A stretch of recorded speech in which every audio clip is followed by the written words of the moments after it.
Hey, thanks for joining me. Today, we're diving into something that's subtle, but wow, it can be incredibly damaging. We're going to break down 6 major signs that you or someone you know might be experiencing gaslighting.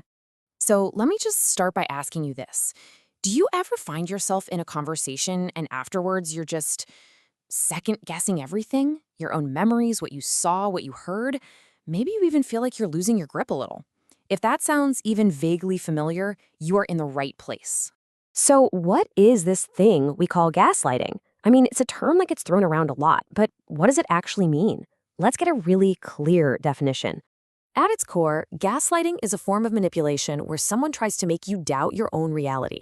And the name actually comes from an old movie from 1944 called Gaslight. In it, a husband messes with his wife's head by, among other things, dimming the gaslights in their house. And then, when she points it out, he tells her she's imagining it. That's the perfect metaphor, twisting reality until someone thinks they're the crazy one. Okay, so now that we know what it is, how do you actually spot it happening? Because it can be super subtle. We're going to walk through 6 common signs, starting with maybe the most famous phrase in the gaslighter's playbook. Have you ever heard this one? This is a huge red flag. It's not just a lie, it's a denial of a shared reality. And that brings us to the first official sign. They flatly deny reality. They'll look you right in the eye and insist that something you both saw or a conversation you both had just didn't happen. And they say it with such confidence, you can't help but start to wonder, wait, did I get that wrong? Did I make that up? Aw, and then there's this classic. This is the go-to phrase when you try to express how you feel about something they've done.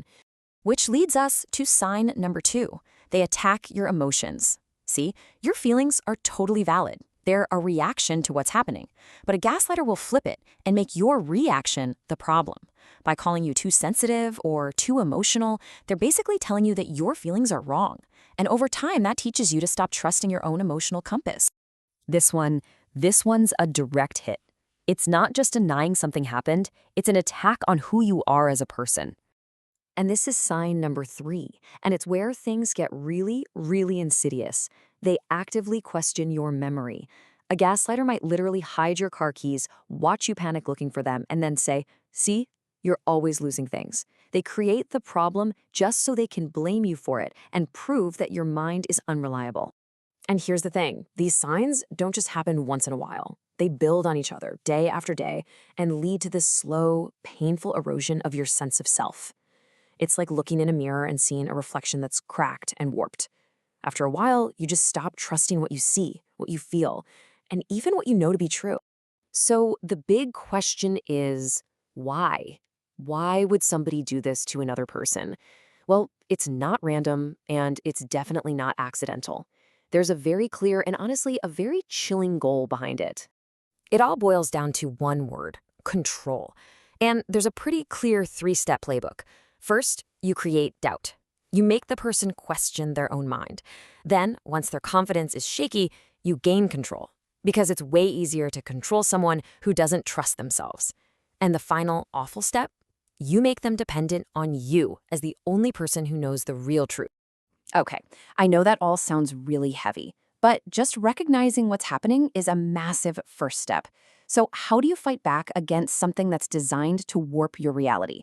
Let's talk about how to reclaim it. Believe it or not, your most powerful weapon is actually pretty simple. You need to create an undeniable record of your own reality. And the best way to do that is to start a journal. Think of it as your anchor, your own personal, objective source of truth when someone is trying to create chaos in your mind.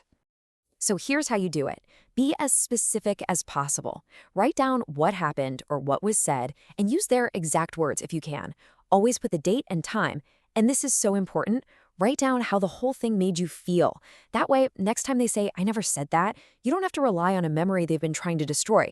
You can look at your journal and know for a fact, no, it happened. On this date, you said this, and I am not crazy for feeling this way.